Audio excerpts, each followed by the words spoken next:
I want to walk you through the difference between renting for $3,000 a month and then buying a $500,000 home using an FHA loan or a conventional loan at 5% and 10% down. And so that's what this spreadsheet here illustrates. We actually, any of our clients who are looking to purchase a home, one of the first things we're trying to figure out is what do you really want? And we mean what do you really want from a financing perspective, not from a, hey, I want a pool and a basketball court and a mansion. No, what do you want your payment to end up looking like, and how much money do you want to bring in? And so up front, we run you through a spreadsheet like this that would fit your scenario. But every year we go through and do a video like this and try to take kind of a rent level versus a home purchase. Last year we did $2,500 a month in rent and a $450 purchase. This year we're doing this $3,000 and $500,000. I will tell you, inventory is so light. There is not a lot there at $500,000.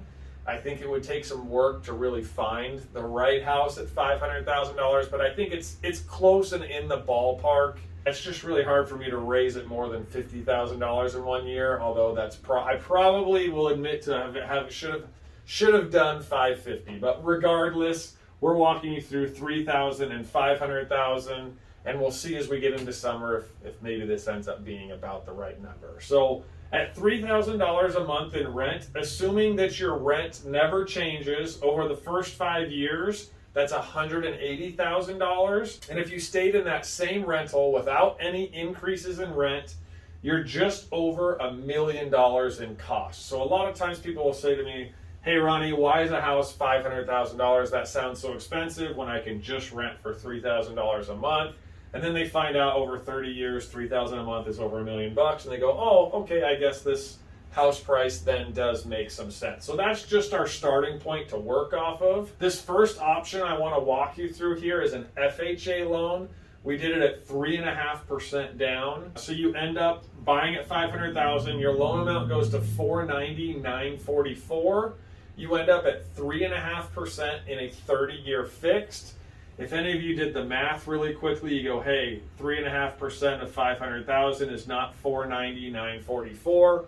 One of the components of an FHA loan is that this loan amount includes a funding fee. So you're paying and getting 3.5% down, but then they're putting a funding fee in there. That's how they cover the costs of the program. The Federal Housing Administration has been around since the 1930s, and they allow people who couldn't ordinarily buy houses to buy them, so lower credit scores, less down payment, those kind of things, but they fund it with this funding fee and mortgage insurance in your monthly payment. So a lot of times it has a lower interest rate that looks really great, but those other two costs, you've got to factor them into the whole process. So 3.5%, 30-year fixed. Your cash to close on this, $29,634. So that's the total dollar amount you would need to come in with to buy the house. Your monthly payment goes to $31,6417. So more on a monthly basis than your rent, and that's the payment that you need to make every month. This next number we're giving you is a net payment. That is not the payment you pay every month. You've got to make this bigger payment. What the net payment is illustrating for you is how your net worth is growing over time by owning this house. Or another way to say it is it's basically turning it into what the rent payment is, because there's things in a mortgage that have other benefits that a rent payment doesn't. And so those three benefits are down here at the bottom. Your first one is you're paying principal. So you have actual money going towards paying down the loan, whereas with rent you don't. So on average over the first 5 years, $846 a month goes towards principal. So we're taking that right off your payment and saying, hey, if you sold the house, you would get that money back, or you could refinance in the future as the house goes up in value and take advantage of this equity. So that's money that you can get back that you would never get back with rent. And then the next two are both deductions that you would take on your taxes. You obviously need to talk to your tax preparer, your CPA, and make sure it applies to you. But we just use 40%, just trying to give you a general number. So 40% of interest that you're paying on average over the first 5 years is $543.60, and 40% of those property taxes is $208.33.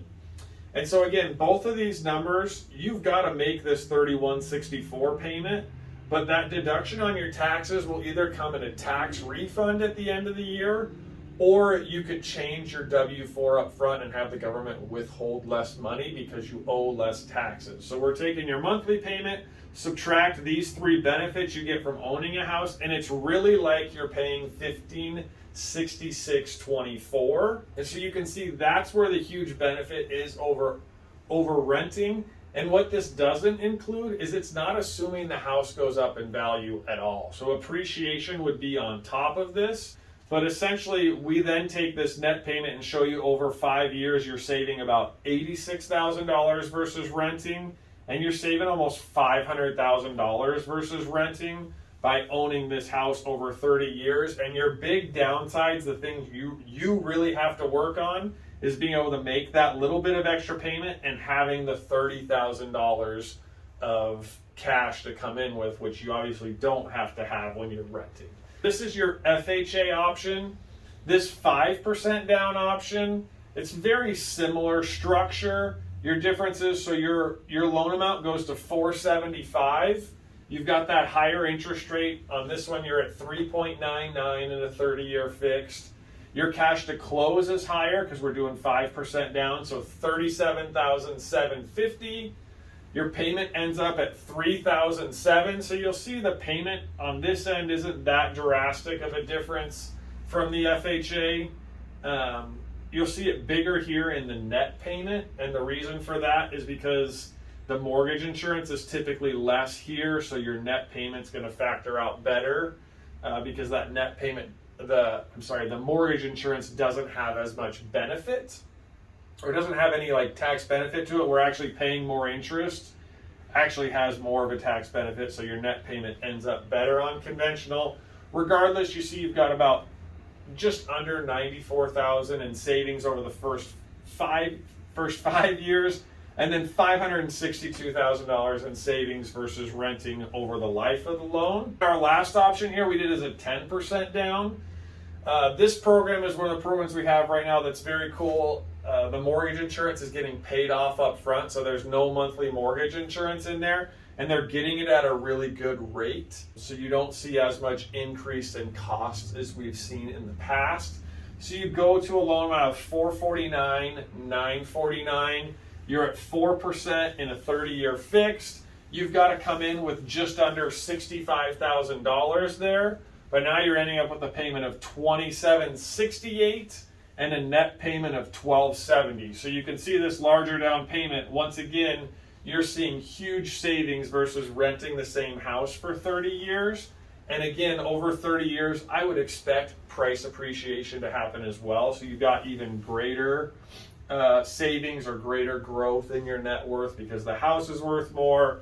You've paid it off after those 30 years, assuming you never pulled cash out of it or anything like that. So this is just to give you a good picture of what renting at $3,000 a month versus owning at $500,000 a month, what it really looks like on paper. We'd love to do it for your situation. So all it would take is just reach out to us. You can go through our website and fill in some information, and we'll send you out something back that looks just like this. You can give us a call. We're going to ask a few questions, really the similar questions of what's on the website, really just trying to understand where you're at, what you're looking to do in long-term goals. So if we know where you're at, we can plug in your rent, what you're looking to do. We'll get the payments to look like you want. I'm sorry, not the payments. The purchase prices to look like what you want. We'll put that cash to close where you want it, depending on, hey, we only have $50,000, but we're just going to show you options on this side. We're not going to go higher than what you would have saved up at that point. So we'd love to do this for you. Please reach out to us, and hopefully this helped give you a good, clear look at $3,000 a month versus $500,000 purchase.